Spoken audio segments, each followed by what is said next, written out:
Right, so normally when I do a review, it's actually of a game that I've just done a Let's Play through, and in that regard, I apologise. I tried to do a Let's Play of Mad Max, but I thought, this feels like something, if I started ripping through it, I would dramatically decrease the amount I was enjoying the game.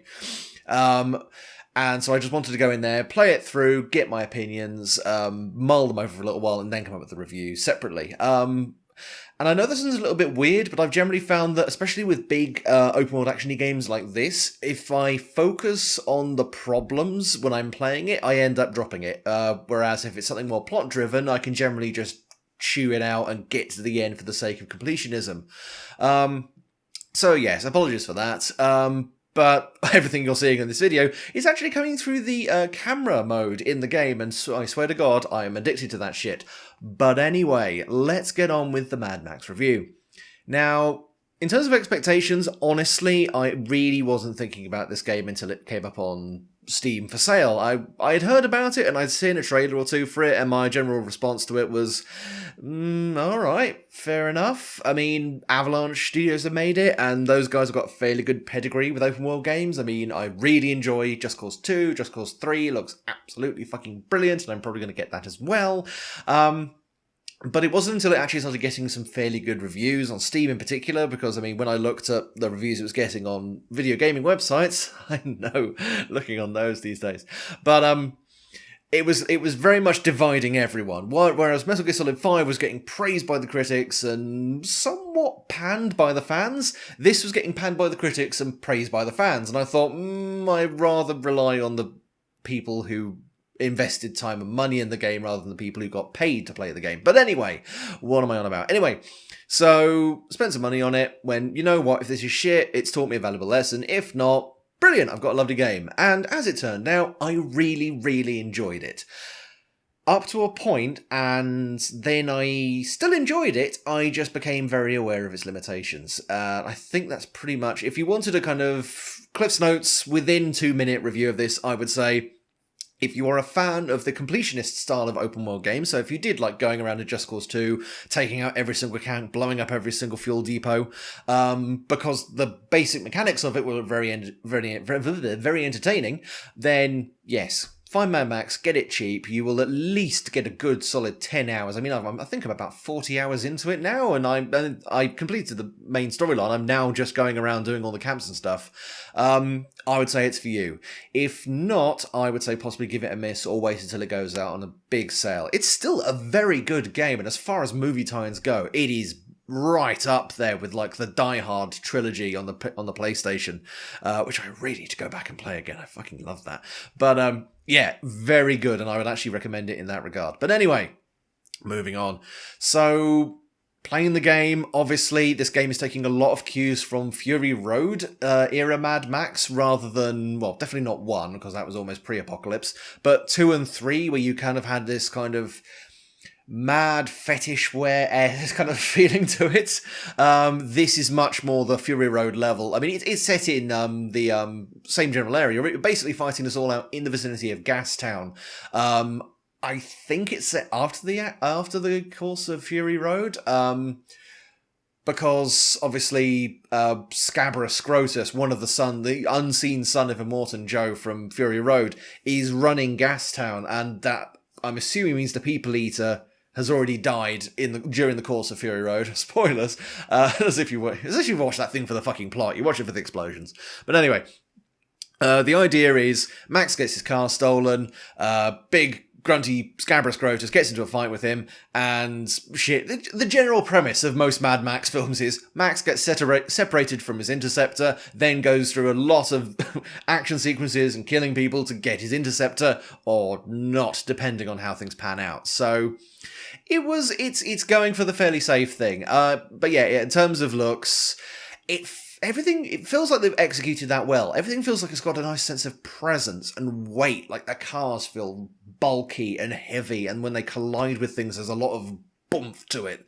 And in terms of atmosphere as well, kind of when you're actually going through the wasteland, when you're exploring locations, it doesn't feel like you're going through a carnival ride. Sometimes you can play a game, and while it's got lots of, oh, isn't this creepy, and oh, isn't this spooky, it doesn't quite execute it to the level where you could feel immersed in it. Whereas in this, especially when you're exploring some of the other locations, you're like, alright, this is pretty fucking creepy. Even in third person. If you were playing this in third person, some of those locations would genuinely make you be like, yeah, I wish I had a bigger gun. This place is fucking creeping me out. So that was really, I thought the game really did punch above its weight in that area. I mean, in terms of locations, I think the game actually did really well on that.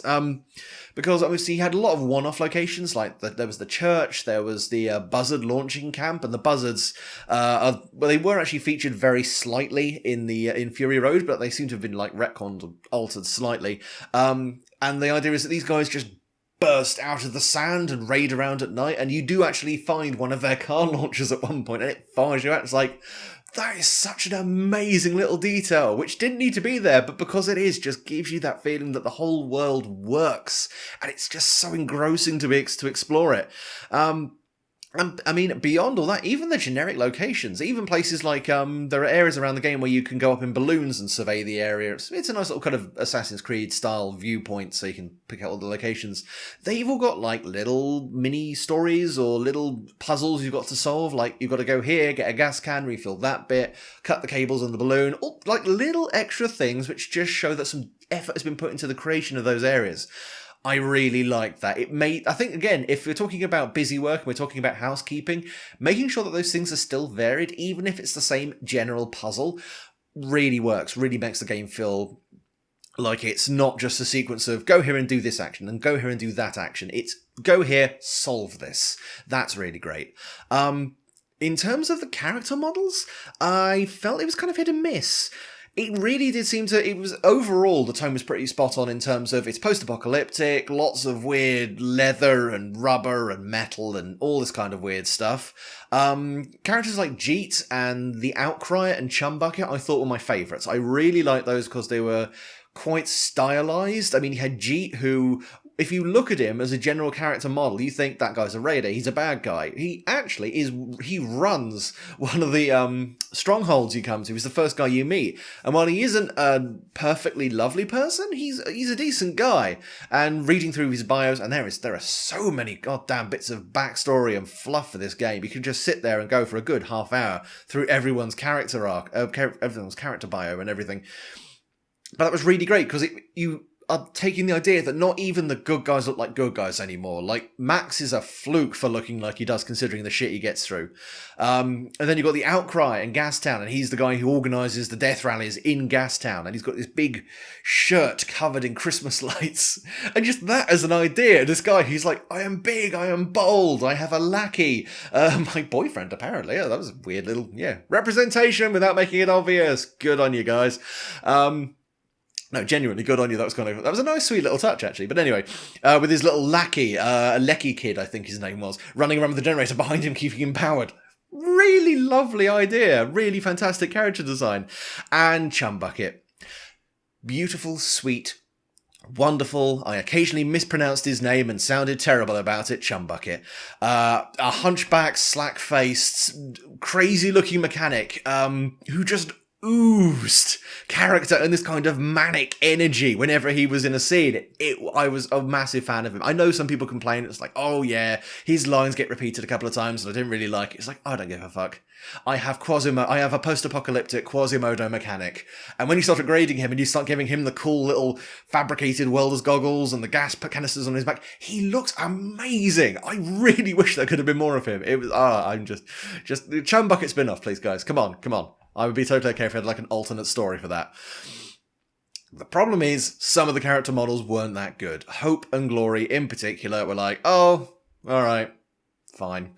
There was no, I mean, I'm not even talking like, because there was Pink Eye, who was like some kind of hard hole, I'm using Apocalypse World terms here, but of someone who ran one of the strongholds, who had her legs blown off in an accident at some point. It was in this big mechanised off-roader wheelchair. She looked badass and she looked capable and she looked like she had lived quite a lot. Whereas Hope and Glory, who were basically this concubine slave girl, and Glory, who was her daughter, they just, they weren't there enough to really leave an impression. And visually, even if they're only there for a tiny bit, they were just like, oh, well, it's a woman in a corset and it's a generic wasteland girl. That was about it. There wasn't any kind of bite to them in terms of there was no visual impression. If you'd looked at them for 10 seconds, then were asked to pick them out of a pool of other similar looking NPCs, you'd have gone, one of those? They just didn't really pop for me. Maybe for other people, maybe they did, but no, I have problems with those guys in general.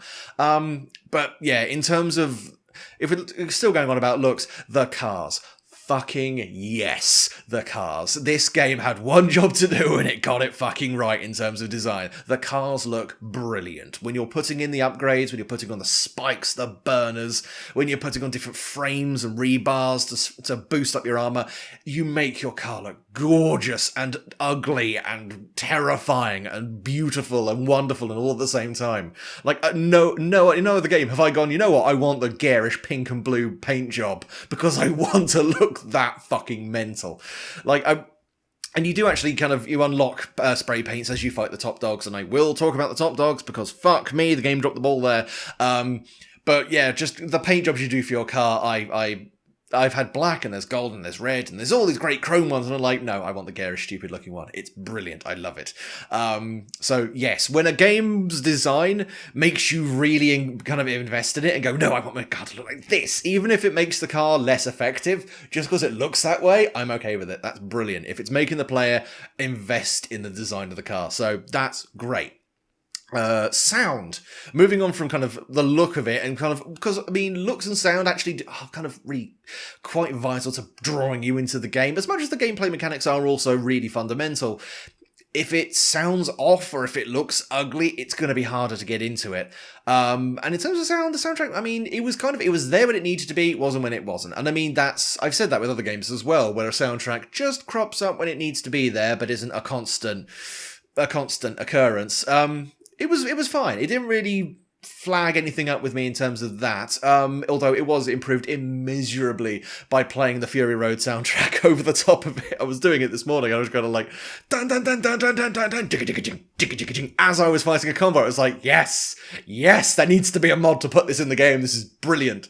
You can see, I'm just talking about this now and I'm getting really excited about it. Oh, this is fantastic. But beyond the actual soundtrack itself, the sound design I thought was actually really good. In terms of audio cues, it was really well done, because you were kind of navigating quite often from sound cues, especially when you're driving around. You've got the sound of the engine, and they again really hit the nail on the head with, as you're upgrading the engine, it gets better. So you're starting off with a pretty weedy sounding V6, which is just kind of going, and as you beef it up, it eventually goes more like a which it is okay. Then you get the V8 and it's suddenly and you're pretty much making that same noise yourself, just going, this sounds beefy as fuck. And when you get to the fully upgraded V8, you soil yourself in a sexual manner and you just don't care. It was just fantastic. That as a reward for just upgrading the car, fantastic. In combat, when you're fighting people, when you're hitting the enemy, it feels like you're connecting with flesh. When you're breaking bones, it sounds like you're cracking cartilage apart. When you're stabbing people with knives, when you're jamming a shiv through someone's skull, you can kind of feel the metal grinding on the bone. It feels incredibly visceral. And that was just fantastic. And even when you're navigating around the world, when you can hear like the distant blaring of car horns to kind of signal that some enemies have just zeroed on your location, you can hear that, and you think, right, we're kicking this shit off again. Throw a 180 and barrel straight at me. It's like, come at me, bitch. Or when, what was it, like the Firebug, the kamikaze car, when you hear that, you're like, okay, let's get the fuck out of here now. Just because you don't want that immediate kaboomph to take you out. And even when the cars explode, everything... I'm sorry, I'm just completely going off the rails here, but... even when you're blowing up cars, there's not just one stock bang. There is the bang of a car with a regular V6. There is the bang of the car with a V8. There is the bang of a car with nitrous. And by God, when the nitrous cars go, do they ever fucking go? Because it's not just a big yellow explosion. There's also this whoomph of nitro burning blue in the air as well. It's at night when that shit happens, it's beautiful. And again, this is what I'm talking about, looks and sound first. Because when you're playing in the game, and you are being rewarded at every turn with these beautiful visual and audio cues. It's just wonderful. And then when you're playing, I mean, there's one moment, and this is kind of a semi-spoiler, but later on in the game, you actually steal a mini doof wagon from the death races, and which plays the William Tell Overture as you're driving on this big truck with speakers and skulls and a skull with a trumpet in its mouth. It's like, yes, you have completely grasped the idea of how sound can play a part in this kind of game. It's fantastic. So yeah, that's all the kind of immediate sensory stuff taken care of, I suppose. And then we go on to the gameplay, and this is where, pardon the pun, but the gears start crunching. Mechanically, it's good. It's a bit uninspired in places, as I will go on to explain, but the guts of it are solid and they're fun. For the most part, they are very, very fun. It observes the cardinal rule of you doing an action, you have to do that action well, and it's fun and engaging to do that action. Brilliant, that's all good.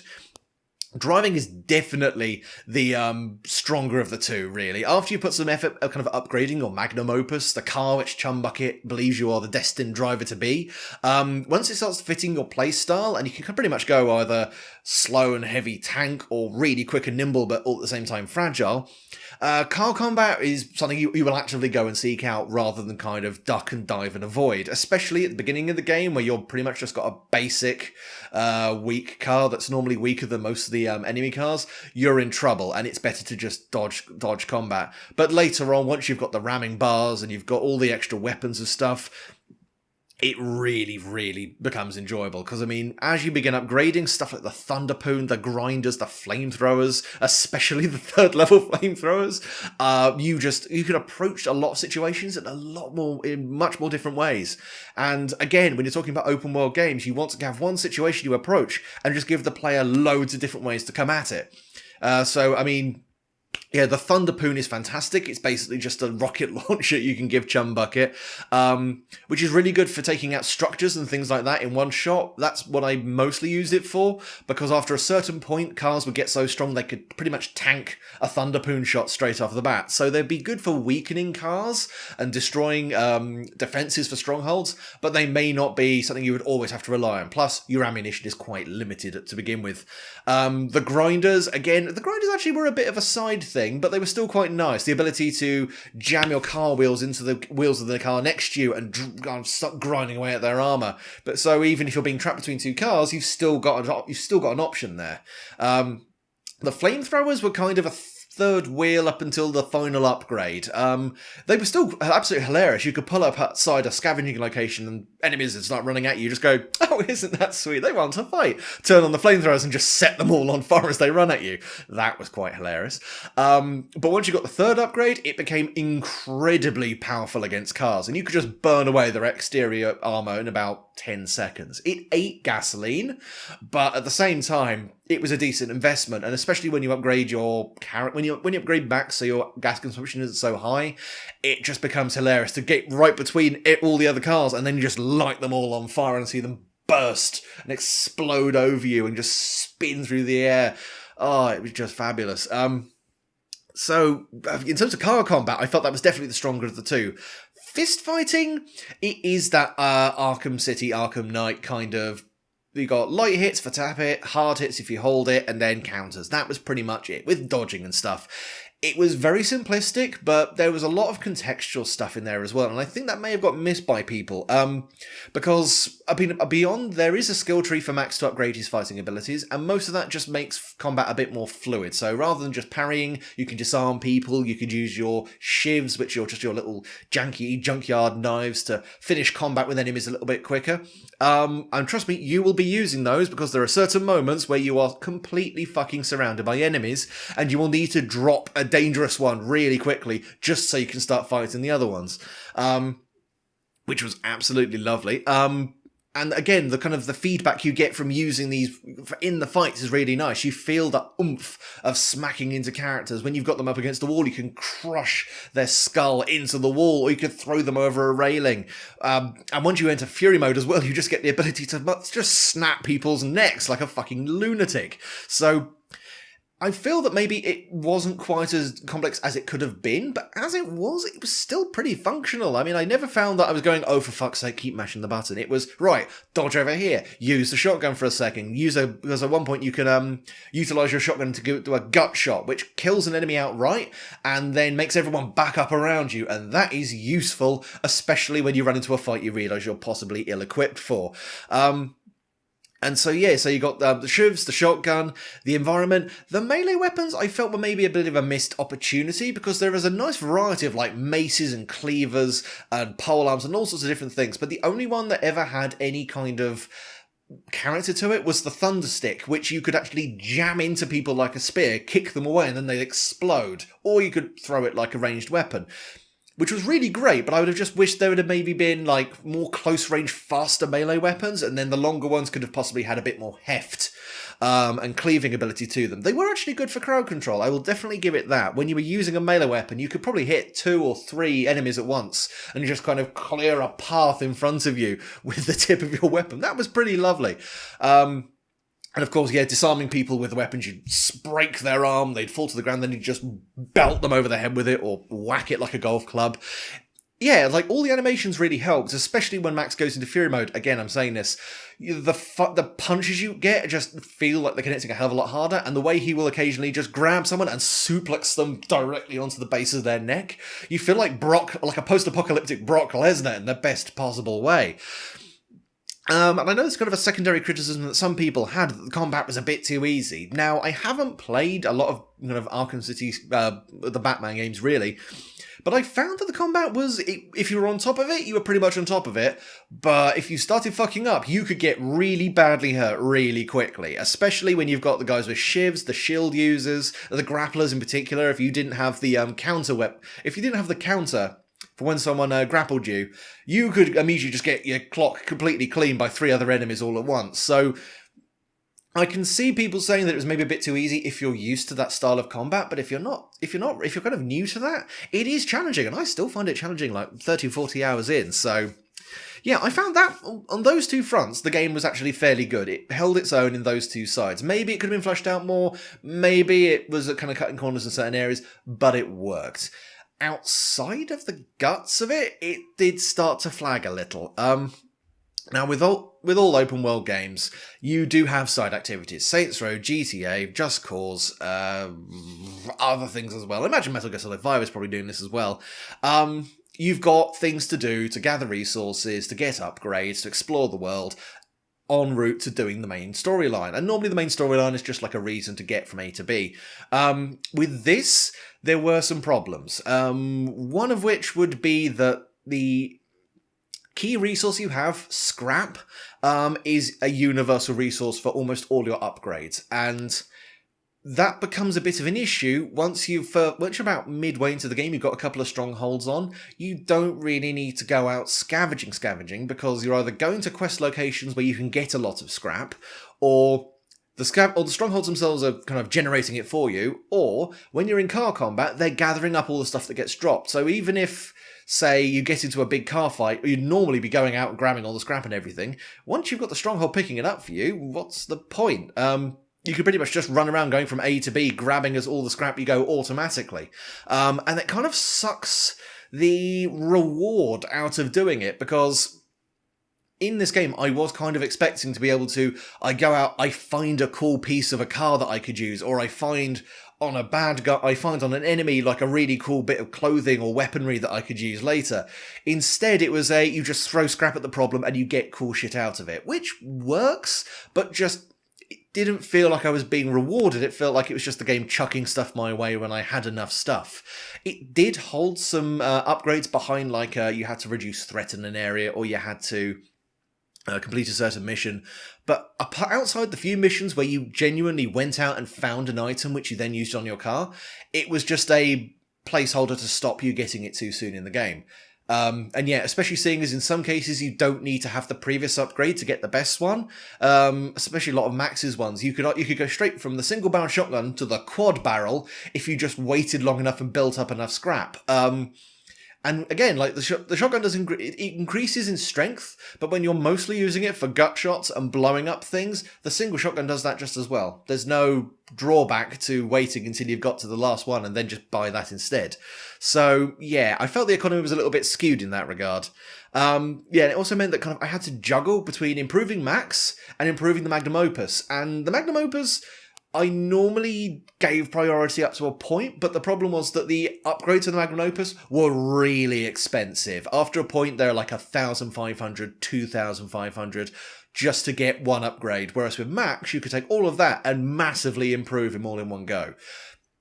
So it felt like it would have been nicer if it had been a bit more, if you go out to locations and discover stuff, you get cool upgrades. Otherwise, because, I mean, you can complete the game without doing any upgrades for Max. If you're good enough at the combat, I mean, because I've gone back now, I'm using... Some of Max's upgrades don't actually come from scrap, they come from Griffer tokens, and I will talk about that in just a second. But as long as you've got the basic mechanics down, you can pretty much beat the game without upgrading him at all. So that's just a little thing I thought was a bit... It was missing an opportunity to reward the player a bit more in a sandbox game, but it didn't really go there.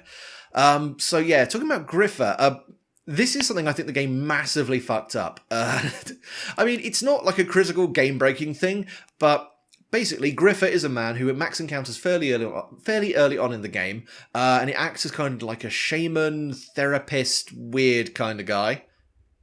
And basically, what you do is you earn tokens by completing challenges throughout the game. I actually quite like that as a mechanic. You weren't just going and finding them. If you did cool stuff in the game, you earned tokens which you could then use to upgrade your character. That was really good. But every time you meet Griffer, there's a moment where Max and Griffer have a conversation and start talking about why Max is so fucked up and what he's trying to do, why he's trying to cross the plains of silence. And that was probably some of the best storytelling in the game. Some pretty good kind of dialogue writing in general. I thought it was really just fun to experience. But if you'd earned a lot of tokens, you had to spend them all there and then. And that meant you couldn't see Griffer as often. So after a while, I think I earned like 20 Griffer tokens all at once, then went, oh, I'll go and see this guy. And went, oh shit, this is actually meaningful stuff. And then kept trying to go back as frequently as possible to get it. And right at the end of the game, I had 5 slots left, and I went back every single time I got a Griffer token. And that actually ended up fucking me up because I ended up getting 2 Griffer tokens by accident en route to a Griffer encounter. So I think I might have got them all, but I'm still quite pissed off if I missed some of them because I thought that was some really interesting development for Max, which the player can completely miss, and would lose out in that case. So, I don't know. I just feel, because I mean, I am a massive story fag in terms of just like, oh, but I like to know about this, I like to know about the lore, and I like to know about the characters and their motivations, darling. But it was there, and it was great, and it would just been lovely if we could have been able to access it a bit more. But in general, the upgrade system did work in terms of you were just progressively making Max more powerful and more versatile in terms of how he approached things. It would have just been nice if instead of just going, you have acquired X resource, you now have enough resource to acquire Y, it would be more, go here, he's got an awesome shotgun, get it off of him. That would have made a lot more sense. And so yeah, beyond that, gameplay-wise, I suppose I should talk about the top dogs.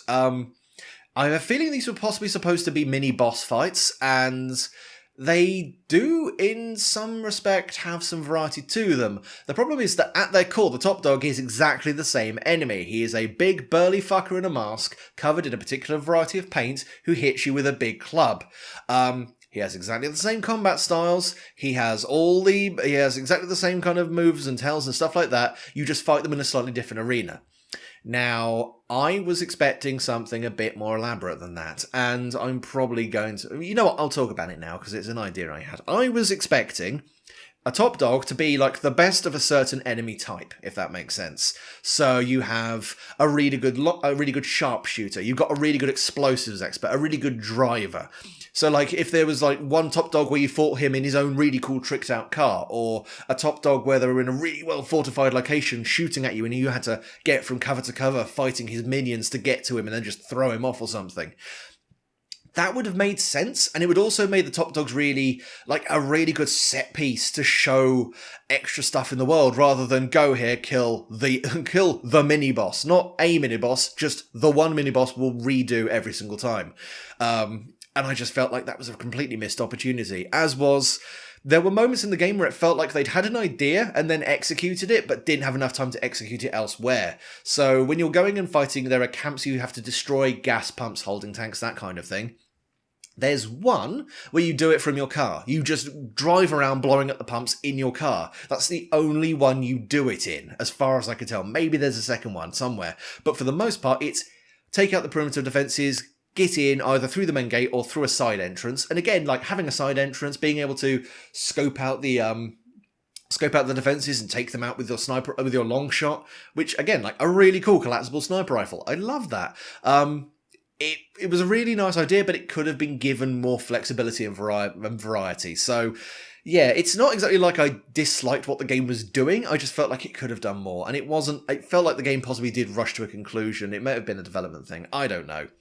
So, in terms of gameplay, yeah, overall, the nuts and bolts of it work, but as it expands and as you go further out, you start realising maybe some of this stuff could have been tightened up or changed or removed. Like the minefields, I like as an idea because it makes sense for if Scabrous Grotus is trying to instill terror in the people, yeah, he'd be just seeding the place full of explosives and not really give a shit who he hurts. But having to go and take the dog out and hunt them down and pick them up, and it felt a little too it felt a little bit too elaborate almost. When in a post-apocalyptic game, you'd think you'd find it and then just like throw something on there to trigger the landmine, or have the option to disarm it and get some stuff from it.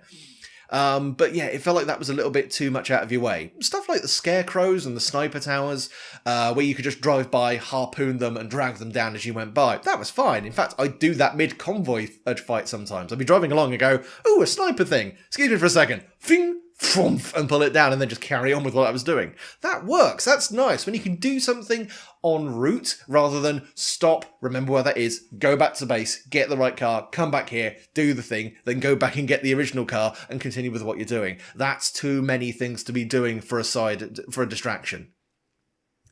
Rant over in that regard. Now, with that over, I imagine we've got to talk about the story. And it seems like the story was really good at building the world and building up the characters. Max, I thought they actually did a really good job of portraying him as the Mad Max we know from the films. He's a character which is mostly amoral, but can have his heartstrings tugged occasionally to do the right thing, even though sometimes he has to be tricked into doing the right thing. And even though he isn't above using people to achieve what he wants, he does still feel a certain level of a bond or attachment to certain people. I mean, you know what, fuck it, I gave the non-spoiler review right at the beginning. Near the end, you end up actually betraying Chum Bucket and destroying the Magnum Opus to try and kill Scabrous Grotus. And while it feels fucking awful to do it, Max does tell him to get off. He does say, look, get off the fucking car. I'm probably going to be jumping out myself. But it's an awkward and unpleasant moment, but it should be an awkward and unpleasant moment. And there are moments where Max does act like a bit of a shit for the sake of his own self-interest, which makes sense as far as he's concerned. The problem is, as we get to the last couple of missions of the game, suddenly Max is given a motivation that doesn't really make sense. It makes sense in kind of a long haul if you know the character sort of way.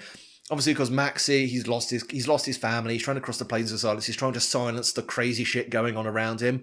And then Hope and Glory show up, and they're kind of his surrogate family. But for the most part, he doesn't give a fuck about them. He's like, no, fuck off. I saved your girl. Now I'm going. Bye.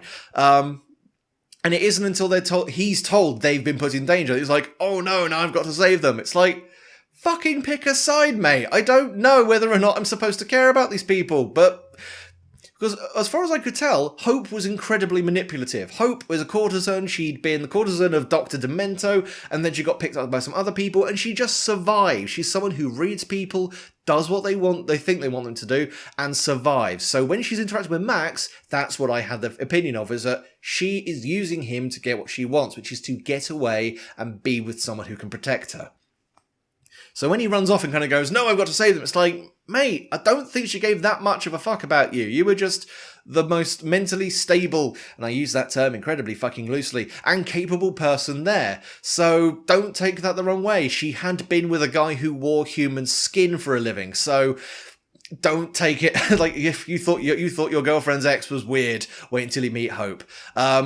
So yeah, it felt like the game basically took a lot of time to achieve one objective, which was get the V8 engine, and then suddenly the end game's there. Rather than having the V8 and then using the V8 to do something, maybe a bit more present rather than just cross the plains of silence, which is Mac's overall motivation. It was, you've got the V8, now a sequence of events is about to kick off, which is going to require a lot of investment, and it's not going to make sense if you then stop halfway through and go and do a bunch of random shit. So yeah, I guess that kind of, in the first maybe 2/3 of the game, you are just going around recuperating, you're recuperating, building up resources, going into the strongholds and improving them. And the strongholds are great because you do actually turn them into your own landing bases for water and gas and ammunition and food and all that sort of stuff. They actually provide a lot of really useful stuff for you to use. So in that regard, those are actually pretty great. But it made sense for Max to be just, I'm biding my time, getting stuff together, and then I'm going to go after this thing. The only issue I had with that really was that there wasn't too much story happening in the process. It was, you're just trying to get the engine, you're doing this to get the engine. There was no sense, apart from, obviously, Scabrous Scrotus is pissed the fuck off that someone has jammed the chainsaw in his face, and you're still alive. It felt like it was more like his ghost was just haunting the fucking wasteland and causing people to suffer. There was no sense that there was a power struggle. There was no sense that he was actively causing attacks on people. It was just, there's lots of weird shit and wild shit going down, and I'm moderately invested in it. So, yeah, it felt like the game basically rushed to a conclusion, and it kind of lost me, which is a shame because there were some great moments in it. There's a hallucination Max has after a fight with Scabrous, which was hilarious and weird and cool and would have been great like halfway into the fucking game rather than about an hour before the end of the game. So yeah, I guess that's kind of the point of Mad Max, is it's not about great long complex character arcs. It's about a guy comes into a location and tries to do something. He either does it or he doesn't. The end. So as much as I want to really kind of have a go at the story of the game, it did a lot of stuff right, and it really gave the feel of being a Mad Max universe, but at the same time, it just felt like it rushed too much, and it felt like it wasn't giving the characters enough room to breathe. I think that's possibly the best way I could describe it. It wasn't giving the characters enough time to bounce off of each other. Like Jeet and, what was it? Something like that. Gutgash. There we go. Gutgash and Pink Eye were the three main, and Deep Fryer, who was a fantastic, in terms of making the characters, they were great. You had Deep Fryer, who was a badly burned man who had a cult which based around incinerating yourself in a massive fireball. Fair enough, that's post-apocalyptic, I suppose. Then you had Gutgash, who had loads of people rebuilding a ship and worshipping anchors and seafood billboards in the hope that the seas would rise again. But he's only doing that so people will repair the ship and make it a good place to hide. And then there's Pink Eye, who is just this person who's sick to death of the fucking wasteland, and her little mini arc is making a wind glider, I don't know what we got, like a parasailer but with wheels, to go out across the big flat seabed to find somewhere else to live, which they do all say is like, it's pretty much fucking suicide, but if you want to do it, do it. So there was lots of moments where the story was told really well, and it was going for that really great, slightly unhinged post-apocalyptic feel. But the overall storyline, it could have either been really, really simple and not had that late game, oh god, let's do some characterization quickly, and in that case it would have worked, or it could have gone more for the characterization, spread it out more, and it would have been a much more entertaining experience. I mean, I was expecting, and I mean, this is again, I'm going into hypothetical game I would have liked to play mode. But I would have really liked it if, say, at the end of the game, the warlords ended up having a skirmish between each other, and whoever had the most upgraded settlement won. Or, if you'd upgraded them all, like some kind of dirty completionist, they all had a massive civil war and wiped each other out, which would have been a hilarious fuck you to the player at the end of the game. That would have been brilliant in that kind of, you've just armed everyone, and now they're all going to fight each other. Well done, you thought you brought peace to the wasteland. Nice one, arsehole. So yeah, that would have been great. But anyway, I should probably wrap this up. It's been going on for far too fucking long. Dear God, that's about 40 minutes. Anyway, I will sum it up. Mad Max, a movie tie-in game which is very fun at a fundamental level, does start falling apart if you're not a massive fan of open world games. And while the tone and the themes are really good, the story does suffer near the end. But if you could pick this up cheap, or if you're a big fan of the open world completionist style game, I would highly recommend this. It's a lot of fun, it's intense, it's visceral, it's brutal, and above all, it's mad. And I suppose that's really what counts. Anyway, thank you very much for listening to me ramble on for far too fucking long, and catch you later. Bye-bye.